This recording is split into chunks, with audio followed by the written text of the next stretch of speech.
千万不要小看长相年轻的女人。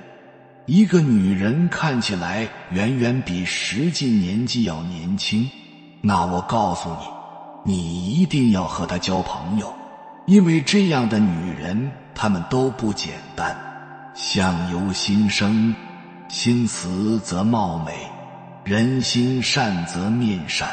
心若美好，自有光芒；心若善良，步步生香。心有多静，福就有多深。你的心决定你的相貌，你的心就是你的风水，你的相貌就是你福报的显现。因为福报大的人一看便知，一个内心真诚的人往往会由内而外显现出来，他藏都藏不住的。一个心悟之人也会显现在相貌之上，很难真正的隐藏起来。有人说30岁之前相貌是父母给，30岁之后相貌是自己修来的。这个说法我非常认同，因为人的相貌虽然有天生和遗传的因素，但还是会因心所转。如果你天性善良，你的相貌往往会变得越来越好。但是如果你天天做坏事，相反的，你的相貌大都会越来越难看。这就是相由心生的道理。还有一点很重要，不知道你发现没有，人的相貌和心态也是有很大关系。一个人如果心态年轻的话，相貌也会显得年轻，这就是相随心转的道理。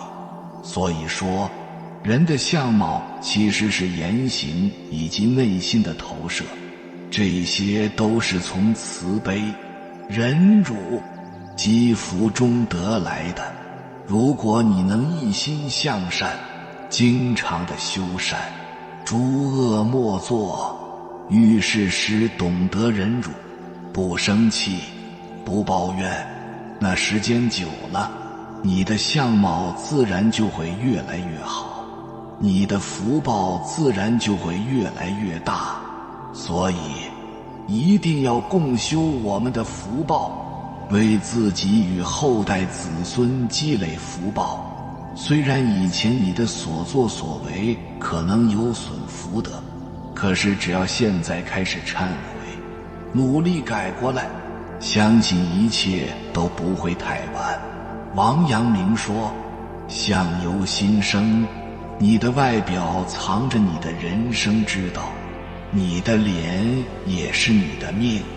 相由心生一般说的是一个人如果心地善良、慈悲宽容，那他的相貌就慈祥柔美，气场强大。那什么样的女子面相好？其实面相好的女人都很爱笑，因为心态好，不斤斤计较，不乱发脾气，心里有爱，眼里有光。女子养生贵在养相，相由心生，相随心转，心宽福自来。要想相貌美，先做一个心灵美的人吧。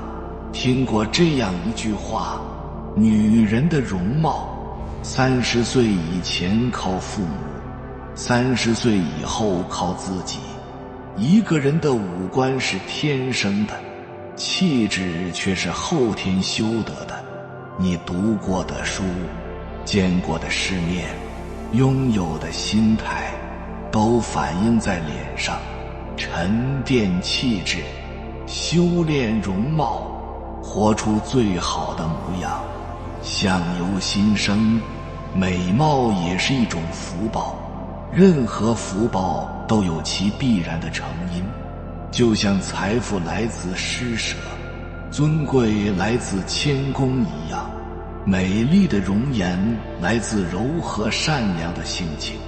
慈悲心也是一个特别重要的因素。比较有爱心的人，往往从内而外散发出一种过人的光华，让人越看越顺眼，越来越喜欢与其接触。多去修自己的心，修自己的德，生活才会变好。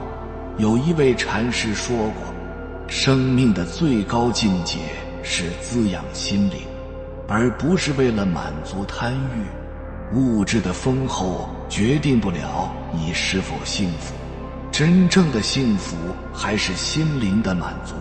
把心修好了，相貌就会变美，命运就会变好。抱怨的人命苦，感恩的人有福。所以30岁以后的相貌则是由此刻的心念善恶所决定。如果你生来五官周正，气质端正，身体健康，这就是前世积累的福报。如果你对自己原生的面相不满意，那今世的每一天都是修好面相的机会，甚至会福泽下世。佛家有言，一切为心造。要想拥有一张饱满的福相，就要充实自己的内心，提升自己的修为，心中有爱，保持善良，多做善事，待人真诚。生活中的细小事件会影响我们的内心，从而影响我们的长相。相由心生，一个没有嫉妒心、憎恨心、有慈悲心的女人一定是最美的。所以把重点放在修炼自己的内心上，心态好了，境就随心转。女子30岁后相由心生，那如何修人美福报呢？以下分享几点，希望对所有女子有帮助。愿所有女子修一副福气满满的福相。灵药，没有嫉妒心的女子，没有妒忌心的女子，神态会恬静，脸如秋月般静美。灵二，没有嗔恨心的女子，没有嗔恨心的女子，常有柔顺似水的品行，眼里聚神有光，清纯而水灵，言语清晰，常常随喜赞叹别的女子，可吐气如兰，成就甜蜜动听之声音。灵三，不邪淫的女子，不邪淫之女子，可得高贵圣洁之相，气质优雅，秀丽端庄，楚楚动人。灵四，不娇慢的女子，不娇慢的女子，可成就朴实清纯之相，有山泉般涓涓流淌之美感。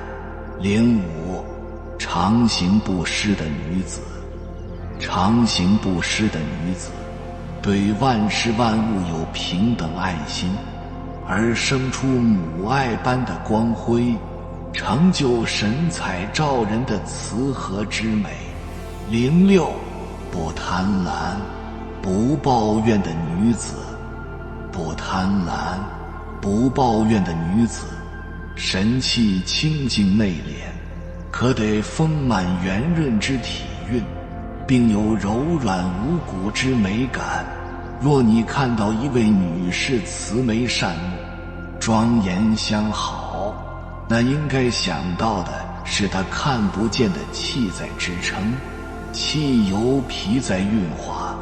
若你靠近一位男士，很有安全感，一股正气随身而来，那也不用怀疑，他也极具德行气量。无形的东西永远掌控着有形的物质，他很纯净，不动邪思妄念，没有恶业习气，活在使命的专注里，活在付出的慈悲里，允许和接纳了一切的存在和发生。始终愉悦、平和、宁静。他觉醒了，领悟了生命的意义。所以修心会让自己的身体都逐渐回归清净，身体的每一个细胞都会得到滋养和修复。而气质其实就是由心生出的。真正开始修心，会在气场上会给人一种宁静舒服的感觉。所以修心的人会变得越来越好，越来越好看，不知不觉就修了自己的容颜。这个世界其实什么也没有，整个世界其实都是你大脑投射出来的幻想而已。所以才有心学，相由心生，境随心转，心生万物。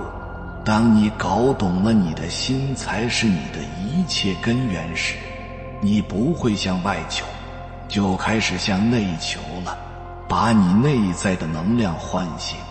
瞬间你会发现整个世界都是你的。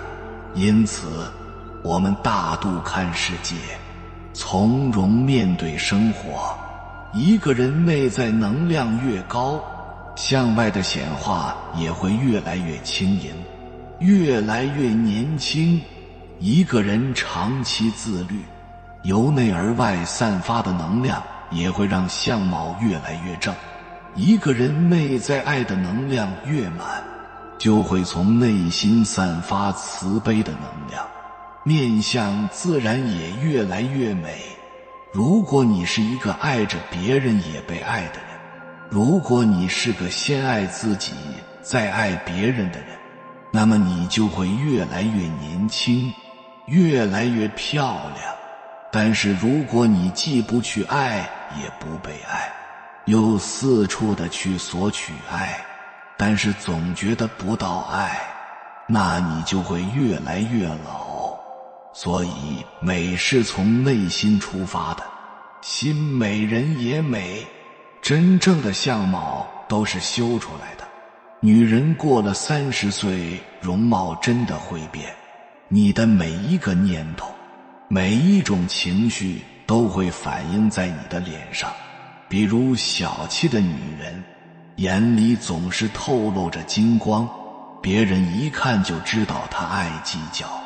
爱生气的女人，总是嘴角向下耷拉，一脸不开心的苦相。爱忧虑的女人，被负面的想法困住，眉头也越来越紧，皱纹只怕会更多。如果是内在快乐、充满爱的女人，她会深得一副慈眉善目，面部生动，眼睛灵动，让人看到了也会感染到她的欢喜。所以女人30岁后的容貌是自己修来的。今天我们内心的历练，就是明天他人看到的样子。岁月从不败美人，随着时间沉淀下来的，就是你身上最独特的气质和味道。人人都说好女如佛，称赞女性美貌的极致，不是美女，而是菩萨。每当我们提及菩萨像的时候，脑海中总会浮现出一个温婉可亲、端庄玉润的女性形象。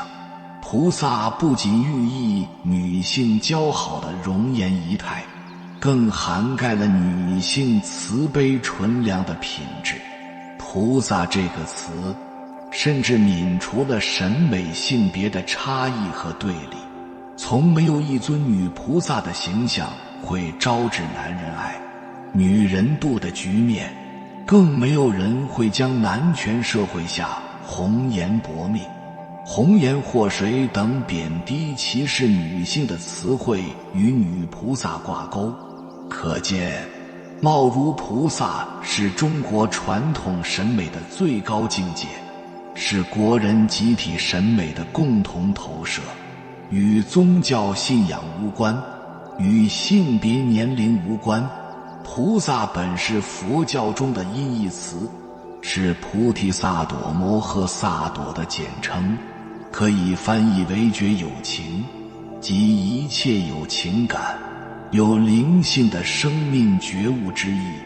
佛家的生命观极其宏大，不仅人类是有情众生，猫、狗等动物也是有情众生，世间的万事万物，以物质形态划分的有色、无色，以意识形态划分的有想、无想，非有想非无想等等，看得见的、看不见的，都是有情众生。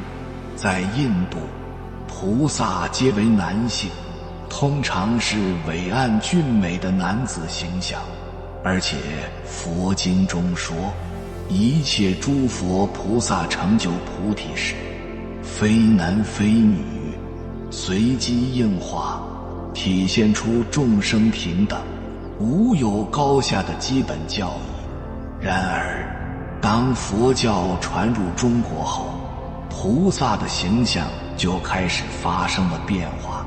隋唐时代，观世音菩萨就都成了女身，如代表般若智慧的文殊师利菩萨形象，也逐渐显现出女性化倾向。这也反映出中国人对女性的潜意识崇拜及审美理想：慈爱端庄，温文典雅，胸怀宽厚，博爱无私。由此，宗教信仰融入了审美艺术，审美韵味又为宗教信仰增添了魅力，两者相得益彰，相映成辉。菩萨作为佛教文化的形象代言者，其仪态容貌已深深融入人们的集体意识之中，也为佛教文化在中国民间广泛流传奠定了基础。佛经上说，菩萨们庄严殊胜的相貌并不是偶然得来的，每修100劫才庄严一相。菩萨修行要经过100大劫才能成就相好。比如佛陀本人在因地修行时，由于精进不懈，经过91劫才圆满了相好的果报。所谓相，是指显而易见、一目了然的外貌特征。比如佛有手指细长，皮肤润泽，身形端直，两肩圆满，两颊隆满，齿白其密等32种相。好，是指细微难见，不易察觉，但能使人生起欢欣喜爱之心的外貌特征。比如眉如出月，耳后修长，鼻高不现孔，随众生之意和悦于语，自毛孔出香气，光照身而行，等是众生，不轻众生等80种好，两相合成为32相，80种好。在《金刚经》中提到32相问题时，佛陀强调，若以色见我，以音声求我，是人行邪道，不能见如来。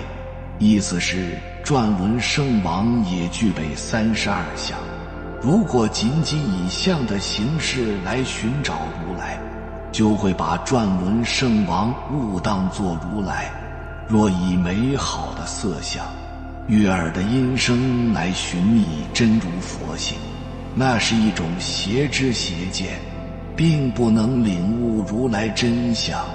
因为《金刚经》首先是破相的，破除世人对象的执着，指出一切相都是随缘而有，因缘假合，不断处于变化中，没有实性，如梦幻泡影。同样对于我们来说，纵使再怎么如花似玉、天生丽质，也经不起岁月的推敲打磨。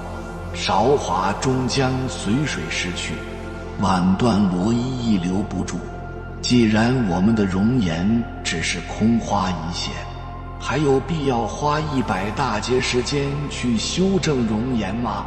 事实上，佛家历来重视梵行威仪的修持，为了整肃僧团的威仪，要求出家弟子在行、住、坐、卧4个方面都要有一定的规范。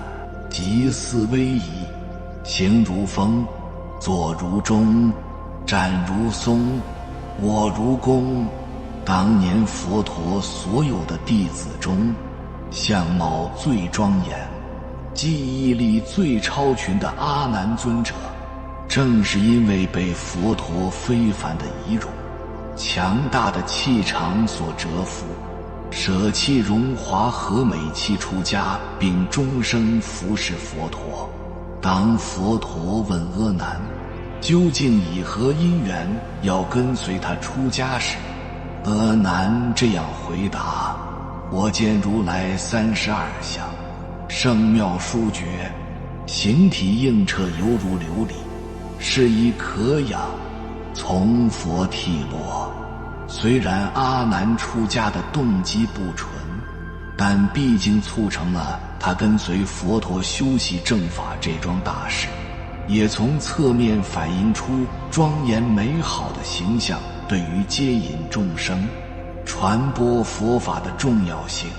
试想，面对一个相貌可憎、浑身散发恶臭的人，你愿意停下来听他讲些什么吗？美是一种来自心灵的共振，是眼耳鼻舌身意的瞬间摄受。所以我们看到自古流传下来的每一尊佛菩萨像，无论泥塑、铜铸、木雕、壁画，皆是殊胜绝伦，令人见之顿觉可亲可敬可信赖，心灵很容易受到感染和震撼，乃至全身心托付之情油然而生。这即是拜佛像可以受益的真实含义。因我礼汝，因为所拜的佛菩萨的形象，激发起了来拜者的恭敬心、清净心、信任心、喜悦心、向善心等，拜者因此身心获益。所以拜佛就是拜自己的心，拜自己内在的佛性，庄严美好的形象，哪怕只是一尊泥塑土雕，竟能发挥如此大的精神作用，引得千百年来无数众生顶礼膜拜，香火不断。更何况是一个活生生的女儿呢？人人都说好女如佛，面如满月，目若青莲，低眉生慈，回眸肃穆，步步生莲，吐气若兰，行则上善，动则若水。生而为女人，本自具足这一切美好的潜质，只因凡尘覆盖，一时无法显现出来。所以女人一生修行的首要目标，就是恢复和重塑自己的菩萨相。有菩萨相的女人，所到之处都洒满阳光，所遇见之人都心生欢喜，如沐春风，所生活和工作的场地的都充满向上的能量。这样的女人，永远不必依赖于男人，永远不必计较男人的是非评判，永远不怕年华逝去，失宠于男人。菩萨的相是历劫修来的，世间每一个女人的相貌何尝不是修来的呢？相由心生，貌由心转，世间的幻变万千，皆因内心意念而起。有什么样的心境，就有什么样的面相。女儿的五官七窍就是一颗玲珑心所投射出来的像，而所谓面相，并非一定要貌比天仙才是好。除了先天的五官形状外，气质和神韵才是一个人内在精神的终极表现，也是真正可以保证你笑到最后的底牌。往昔一切起心动念，心态性格言行举止，经过30年的日积月累，最终在脸上留下印记，并且日渐明显。岁月之笔是公正客观的，它总是经意或不经意间在你的脸上勾勒出内在信息。这位执笔之手恰是你本人，是你经常流露出来的面部表情及言行举止。正如相好记载着菩萨累世修习的信息，凡夫的面相也可以看出他的过去和未来。曾国藩在他的传世奇书《兵谏》中透露自己的观人之术，即通过人的色与质，可以看到一个人的命运前途。古往今来也有许多术士根据面相来推测人的未来运势。其实相术只是一种经验的积累，相由心生，由脸观心念，由心念知未来。这种能力我们人人都有。一个人是宽厚柔和还是性情暴戾，是诚实敦厚还是尖酸刻薄，往往在一见之下就可以略知一二，其秘密就在动心起念处。以念头与命运的关系来说，念头久了就演变为情绪，情绪久了就演变为性格，性格久了就演变为命运。以念头与面相的关系来说，念头久了就显化为表情，表情久了就凝固成面相，此面相即是所谓命运的投射，心才是面相的枢纽。看相不如看心，如果我们观察得足够仔细，就会发现人的相貌气运每天都在发生着细微变化。正所谓有心无相，相逐心生；有相无心，相随心灭。请相信，相貌是能逐步改变的美好的仪态。和善的表情会由内而外散发出一种吸引力，让见者如沐春风，相随效仿。每一个女儿内在都藏着一尊菩萨，身为女儿，你本自具足，本自圆满，你不需要剃度，就可以做一个菩萨道的行者；你不需要披起袈裟，就可以为众生广种福田。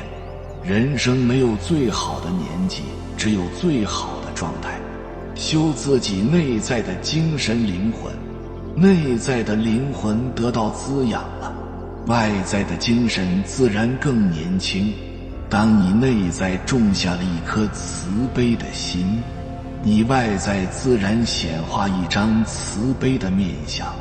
若要好相貌，先要心灵美，相由心生，心地善良才是最高贵的相貌，这才是一个女人真正的菩萨相。有缘人，感谢你看到最后。如果今天的影片对你有所帮助，请按个赞给我响应，回复一句人美心善，愿你心存善念，一生平安，修成菩萨相。还没有订阅频道的，请点击右侧的订阅按钮，与我们建立更深的连接，随缘加入会员，与同频之人共修福报，随喜转发，传播善知识，功德无量。